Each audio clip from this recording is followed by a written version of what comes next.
welcome to our 17th or 14th year of Irish music here at the library. Some of you probably know that George and I did these programs. I think we started in 2003 or 4, and we did one every year, and it was a lot of fun. But sadly, George passed away in 2015. And so Bill Sullivan asked me if I could do a program last year, and I said, not without dissolving in tears every 2 minutes. So he called me again this year and asked, and I said the same thing. So in the meantime, my cousin Sheila Manzi called me, and she said, do you think it would be a good idea if we did an Irish program and dedicate it to George? So I called Bill back and said, I can do it. So that's why we're here today, and I'm glad to see you all here. I hope you enjoy the music. We have a concert lecture this time, so we have songs and stories. So we're going to start with some anthems. Right, and when I left her house yesterday after our final performance, there was a little bird, honest to God, and he said, see you. I know that was George. I am not kidding you. And my shamrock plant has white flowers on it that popped out this morning. Oh, nice.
Streaming, I know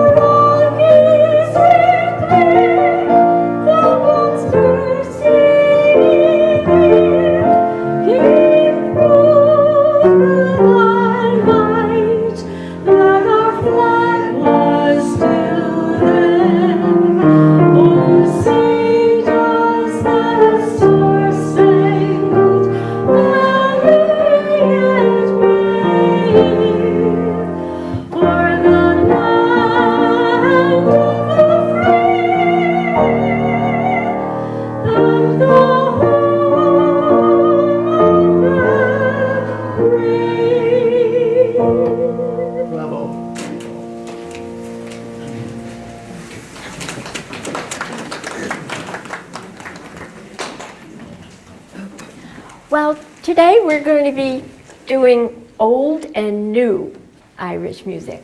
So Irish music goes way back to Chinese music, actually, because they're both on the pentatonic scale, which means that there are only 5 notes. So I'm going to play something that's going to sound Chinese, then I'll play it again, and it will sound Irish. It'll be the same thing.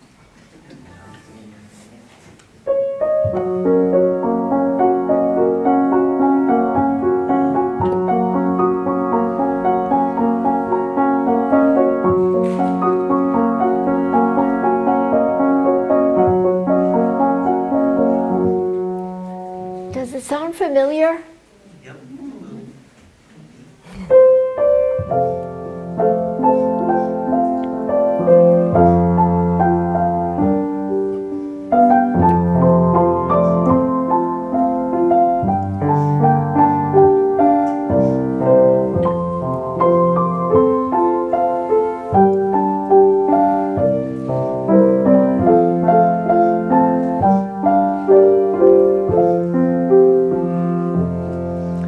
Did that sound Irish?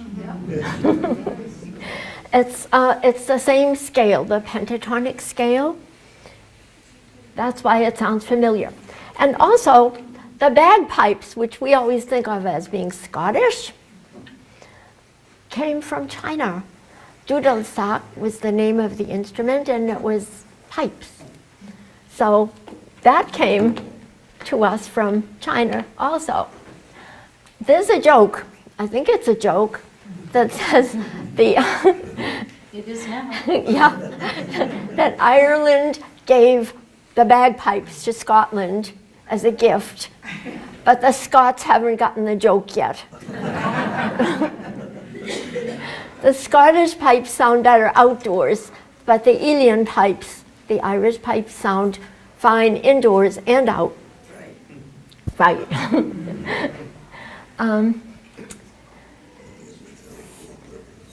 Not only did Irish music come from China, but sometimes it sounds Arabic or even Jewish. And I'm going to play something that is an ancient piece of music, and it's going to sound more Arabic, don't you think? What are we playing? She moved through the fair. Oh. This is very old.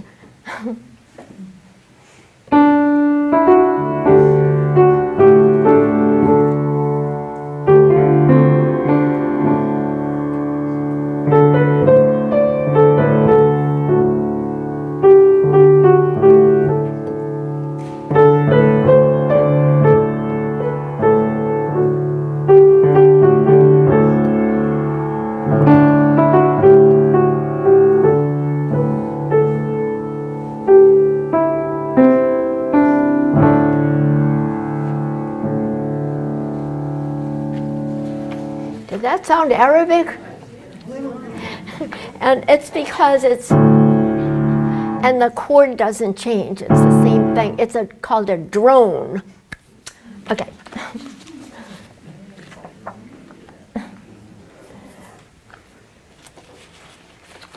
In old-fashioned Irish music, there were 2 kinds.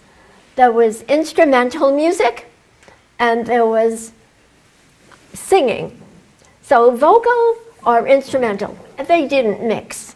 And the old tradition is called sean-nós, S-E-A-N-N-O-S. Sean-nós is the old tradition of unaccompanied singing.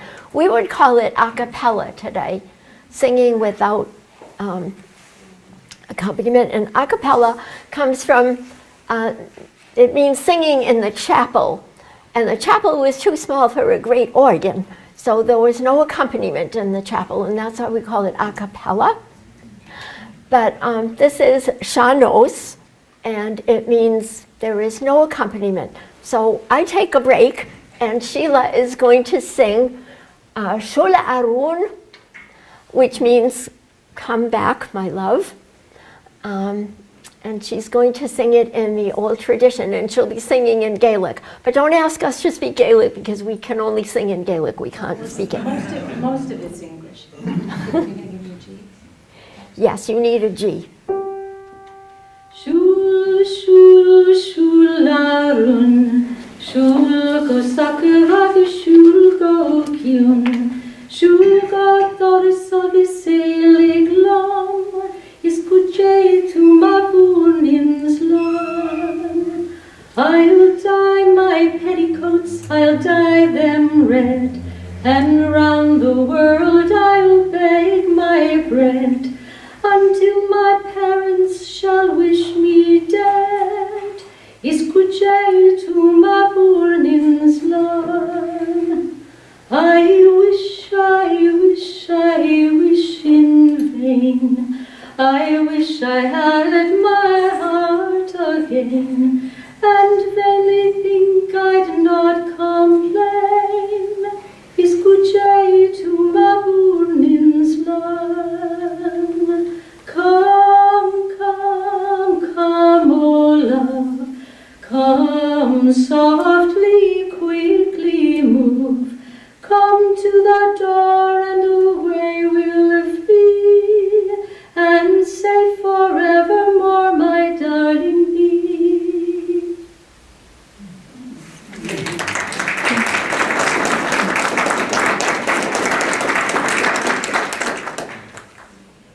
This piece of music was updated.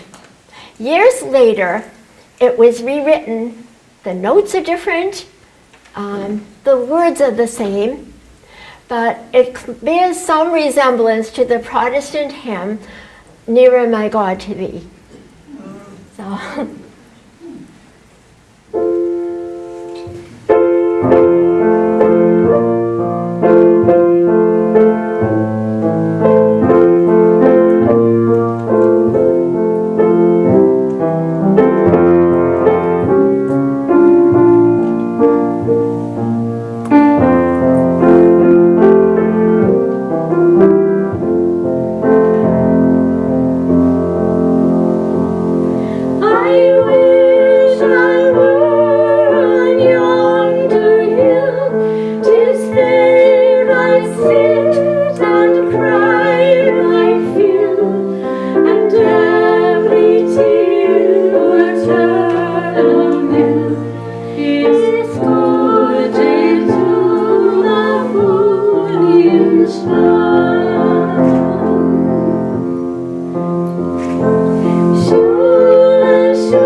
The great composers were a tremendous influence on ancient Irish music. Corelli and Vivaldi, the great Italian composers, Beethoven, Schumann, Mendelssohn, they were all interested in different ways in Irish music.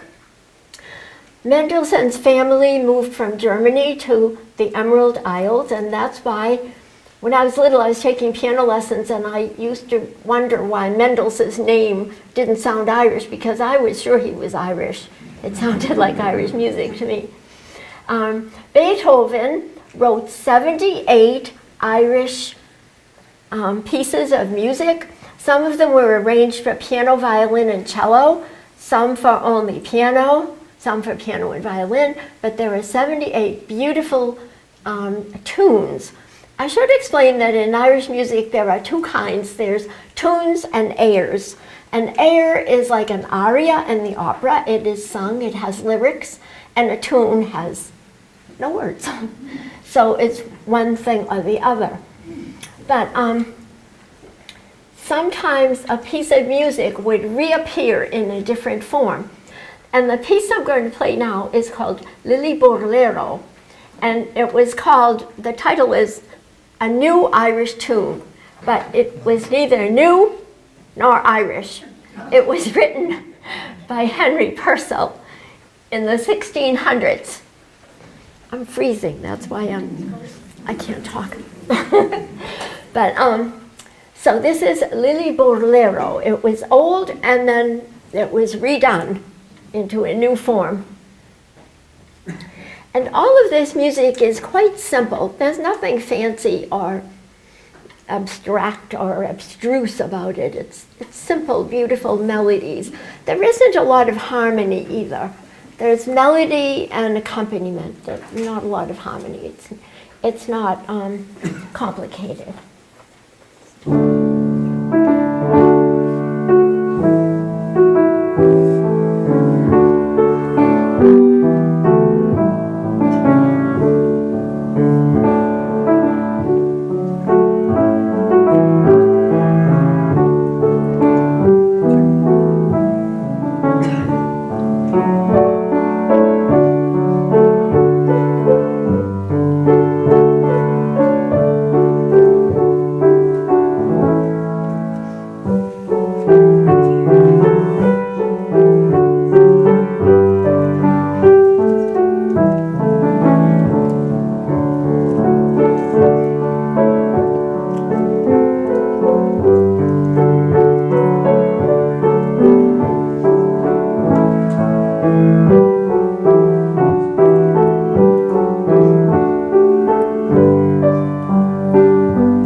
Thank you.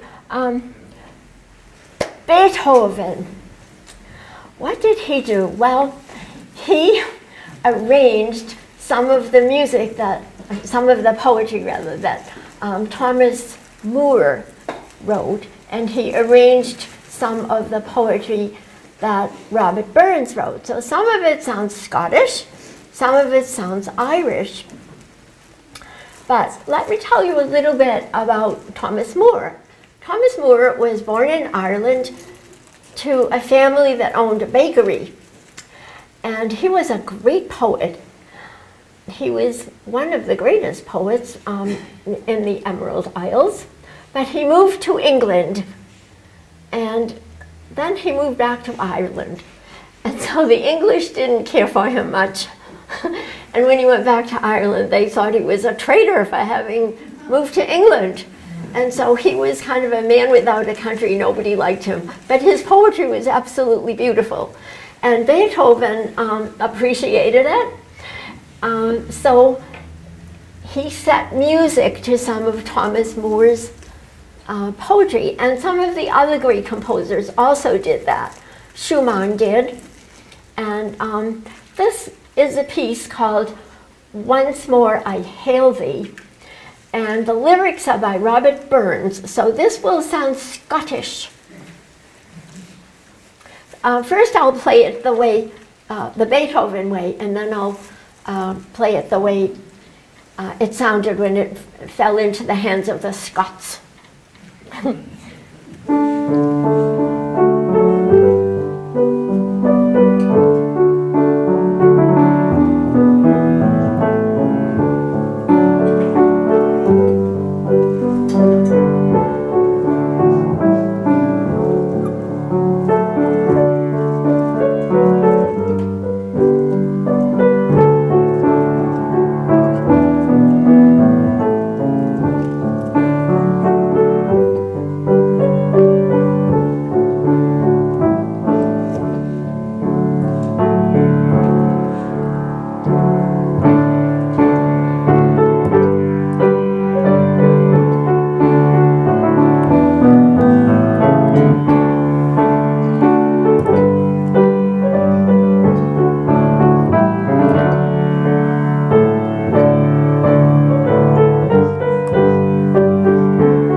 the Scots did to it was change the rhythm a little bit. So and you can also hear the bagpipe sound in it, I hope. Okay.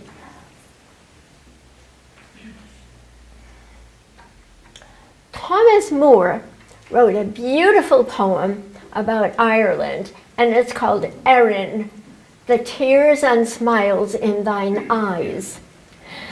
Beethoven did a beautiful arrangement of that piece, and it was also borrowed by the Scots, and it was called Robin Adair, and it was also used to teach children the scales. It really is a very sad poem, and the music doesn't really sound sad, but even though the story is sad, but it has many different kinds of arrangements.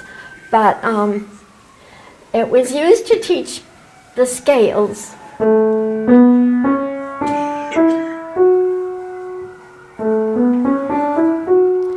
So that was the scale taught to children, and it was used in Scotland and called Robin Adair.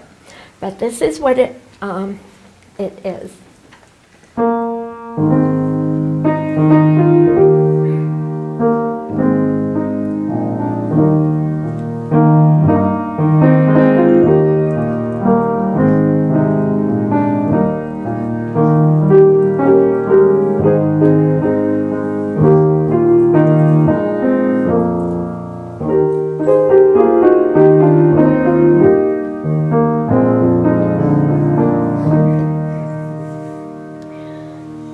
That's the basic tune of it, but it has many different forms. The next thing that I would like to talk about is harp music. When you think of the national instrument of Ireland, you think of the harp. Well, there was a lot of music written for the harp. Irish music wasn't what we think of today as being a band or a group of people playing. It was one instrument at a time. And so a lot of the music was harp music because it was easy to carry around. The small Irish harp, I'm not talking about those great big ones.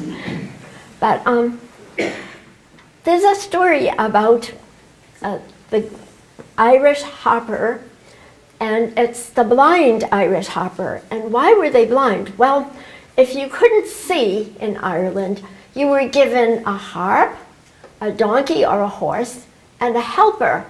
And you had to go out into the countryside where the farms were and earn a living by singing and playing, singing or playing your harp, and naming the song after the people who invited you to stay. Because the old law said that if someone comes to your home, you have to give them shelter, you have to have them stay over, you have to feed them, and according to the BREHON law, you had to offer them a bath. And you had to offer the horse or donkey a bath too. And you had to feed the horse or donkey. So one, probably the most famous of the blind Irish harpers was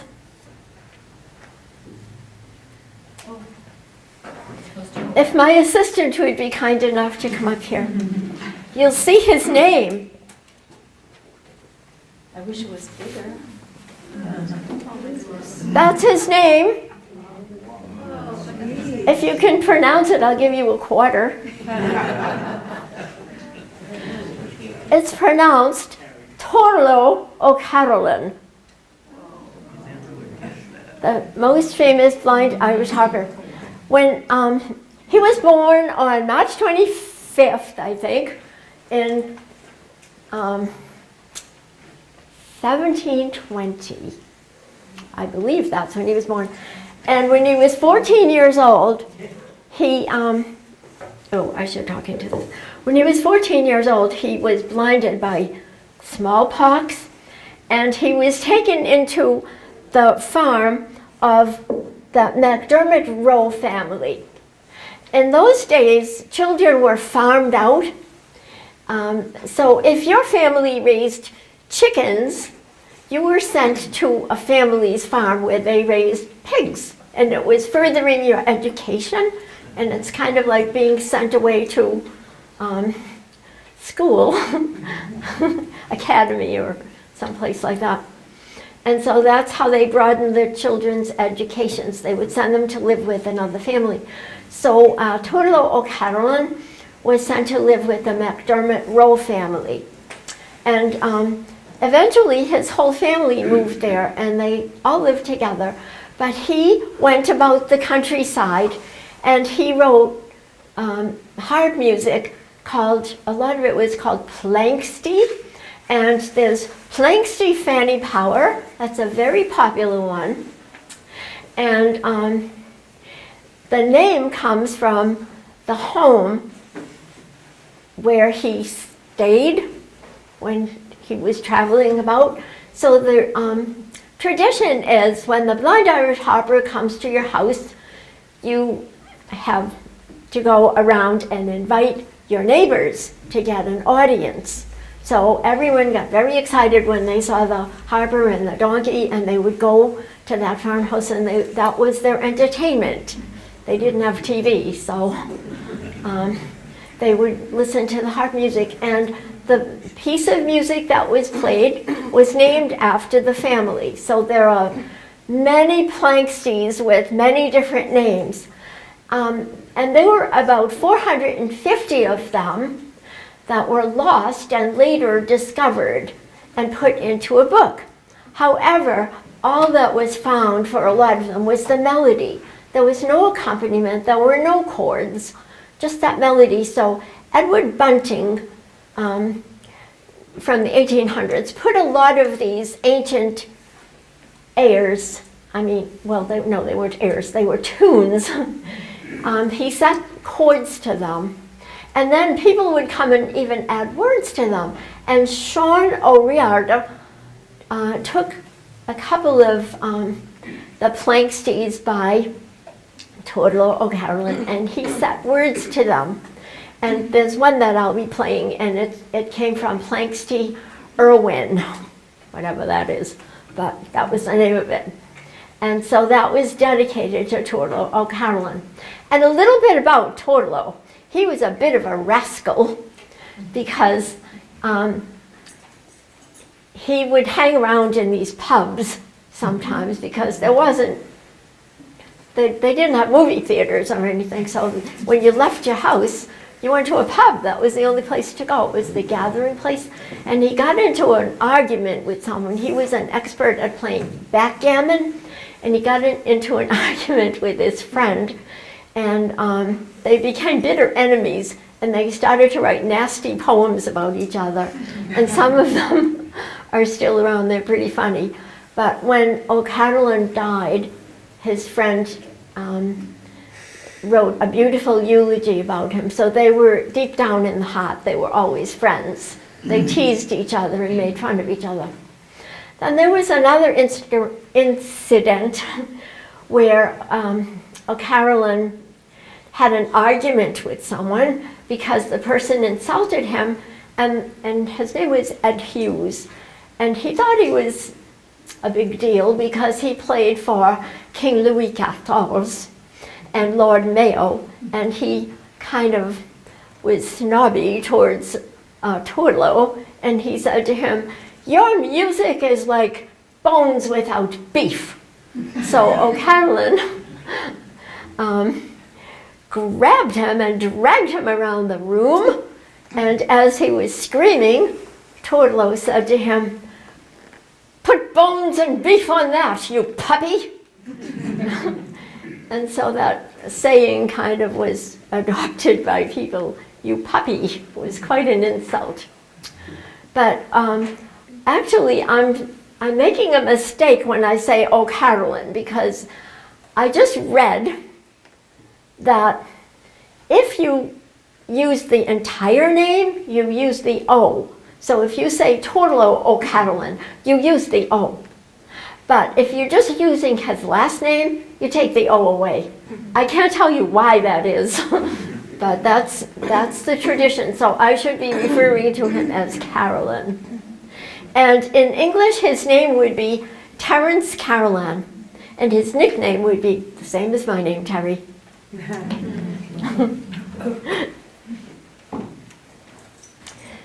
So what I'm going to play is one of the Planksties, and this is called Planksty Fanny Power.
That was composed by Tortolo O'Carolan, but Sean O'Riordan wrote a tribute to O'Carolan, and it's called the O'Carolan Tribute. And in it, there are lyrics added to the tune, and the lyrics say basically that O'Carolan, although he was blind, that he taught so many to see through his music, because music expresses what words cannot express.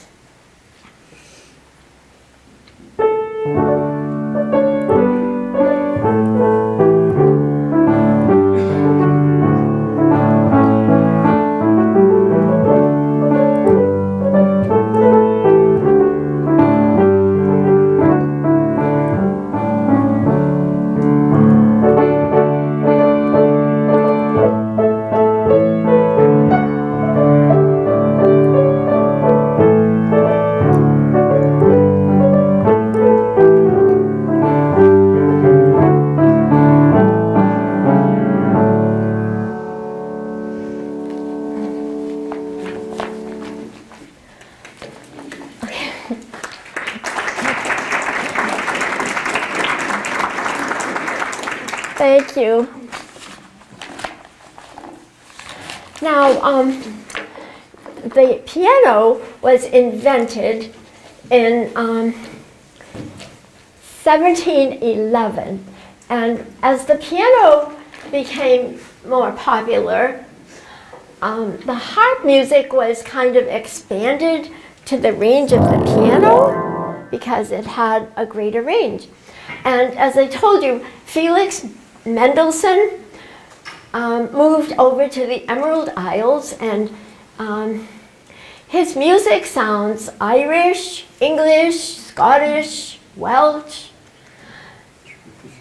and he wrote music for the piano. So he took some harp music and rewrote it for piano. So it has a fuller range, the notes go higher and lower.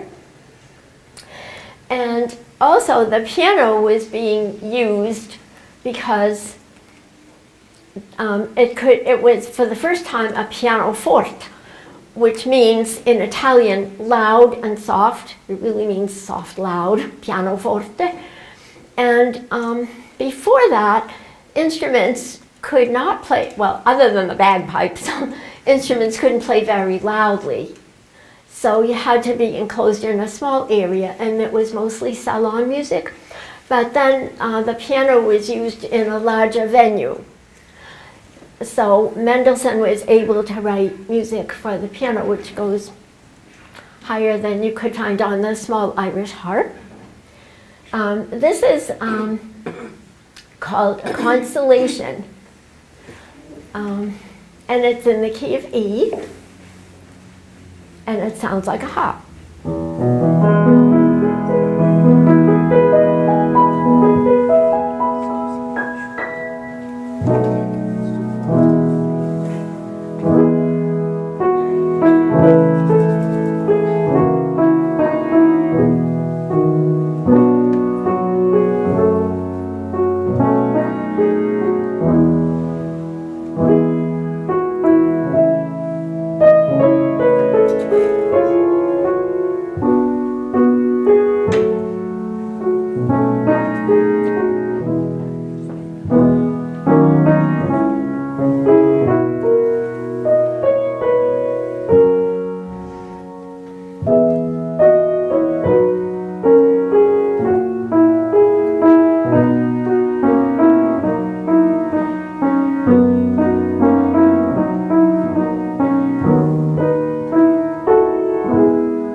Thank you.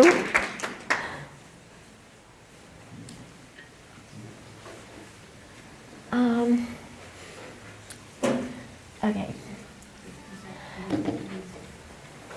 There are some pieces of music that are very old, and when we listen to them, we think it's something very new, right? So this might sound like a very familiar pop song, but it's really very old, and it was classical. So it moved from classical to pop, and when you hear it, I'm sure you'll recognize it.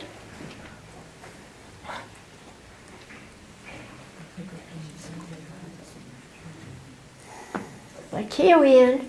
B flat. That's right. We changed keys a few times.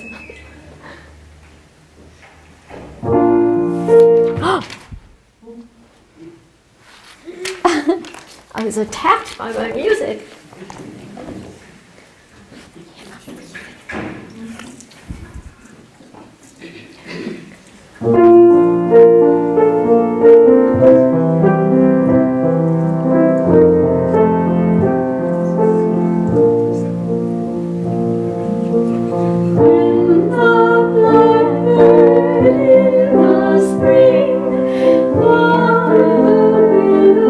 Tree,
Did that sound like Elvis? Not that high.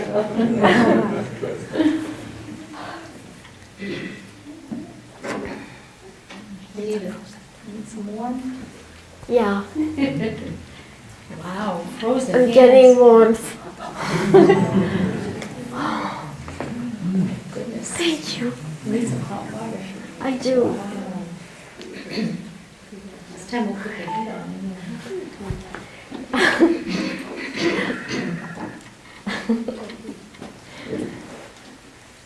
Okay, this is a tender love song, and it's an ancient air. It was written in Belfast in 1850, I think, by Henry Ferguson. And today it is extremely popular in Ireland, even though it's such an old song. It's called The Lark in the Clear Air.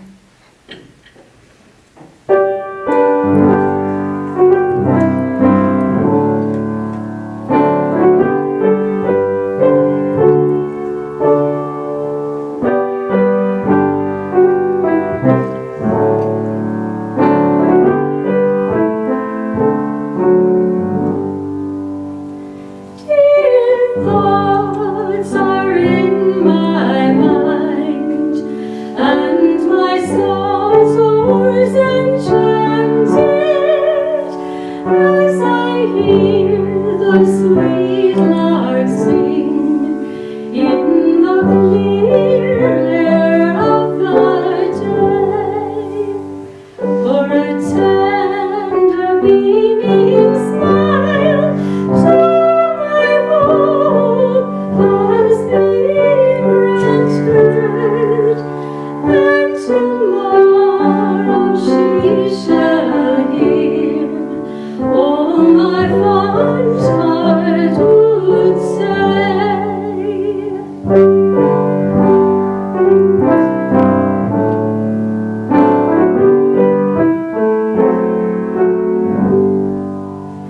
I shall tell her all my love, all my soul's adoration,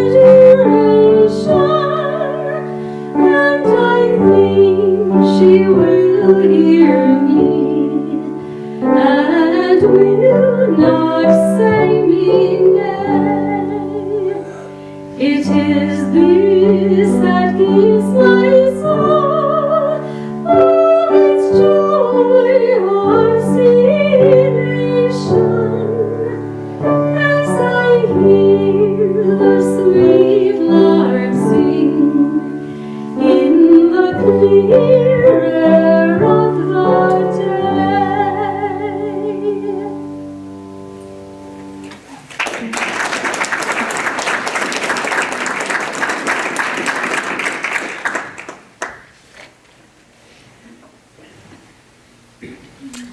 I think everyone is familiar with the song Danny Boy. Yeah. Well, we think of it as a Catholic song, but it was actually written by a Presbyterian minister. It's also called a Cushla which is a wedding song or an anniversary or love song. But it had its origins a long time before, in the 1600s, when it was called, I can't really say this, but Arslan O'Fair, the dream of a young man, or a young man's dream. And Edward Bunting collected a whole bunch of these airs and put them together. And they're all about love. And they're very beautiful. But Danny Boy started out as something entirely different. And I'm going to play the original version of it and see if you can tell that it was the beginning of Danny Boy. And then I'll play what we think of as Danny Boy today. I think the similarity.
Thank you. That was my husband's favorite song.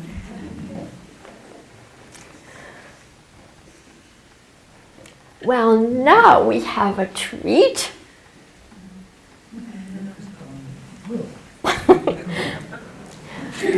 Andrew and Maggie Barnell are my piano students. They're superstars.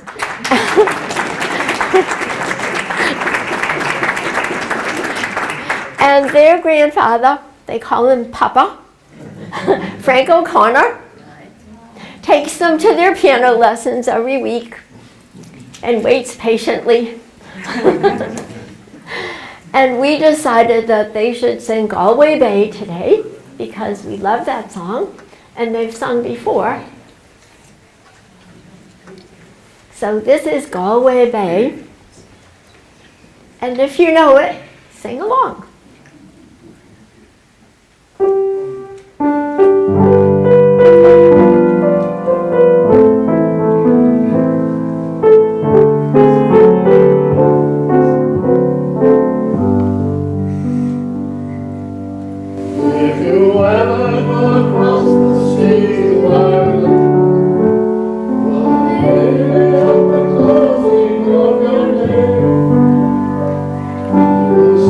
Watch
Well, we've heard a lot of old Irish music, and this is more modern Irish music. And this comes from Finian's Rainbow, the play, and it's called How Are Things in Glockamora?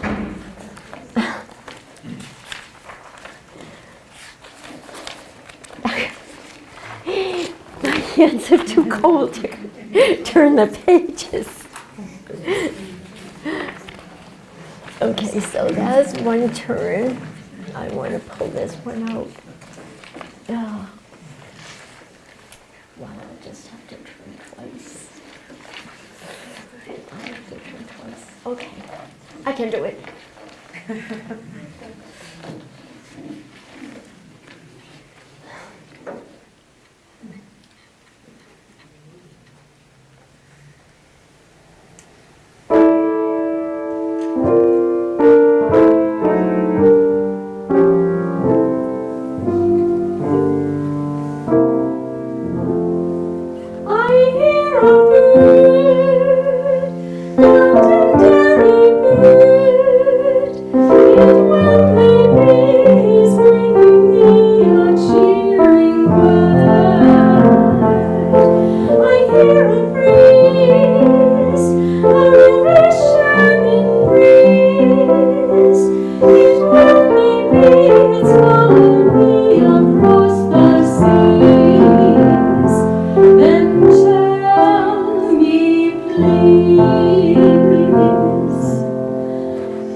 Well, we're going from modern to contemporary.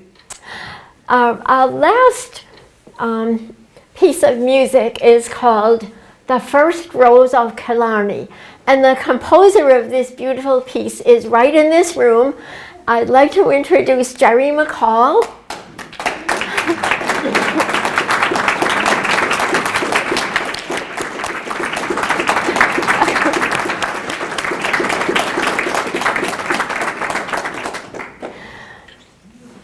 I have known Jerry McCall since I was a teenager. He was the singer in my father's band, Tony Brown's Orchestra.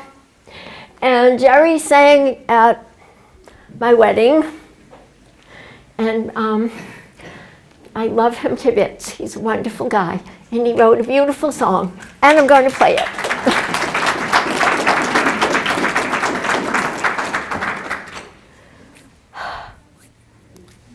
1 minute.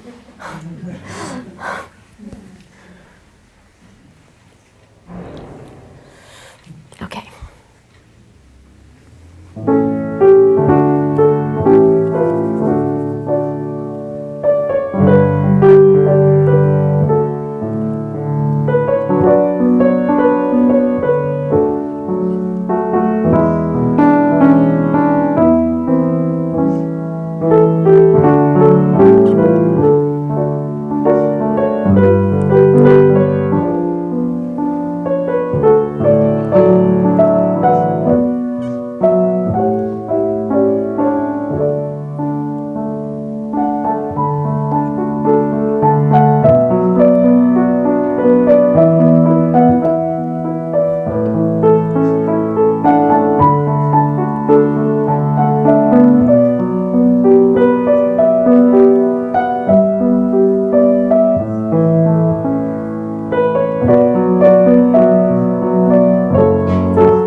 Before we end, I would like to thank Nancy Varnum because she got George and me started on our Irish concert career.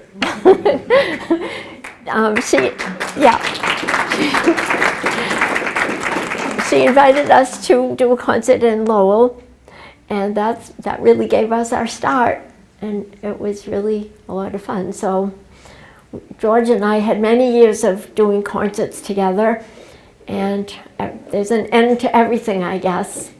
But I know that he would want me to keep doing this because he loved this music and he loved the audiences. He got a card when he wasn't feeling well. He got a card from the Haverhill Council on Aging, and the card said, "We love your concerts and best wishes," with the Get Well card, and it was signed "Your Friends, your concert-going friends." And I said to George, "Do you know who these people are?" He said, "Yeah." I said, "But do you know their names?" He said, "Well, I know them." I said, "Well, who are they?" He said, "Well, they live in Haverhill and they're old."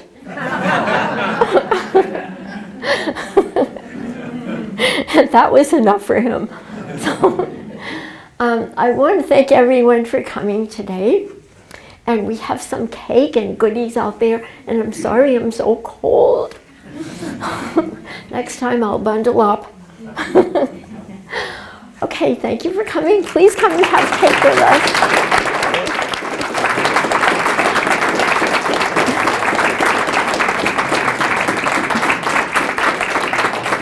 us.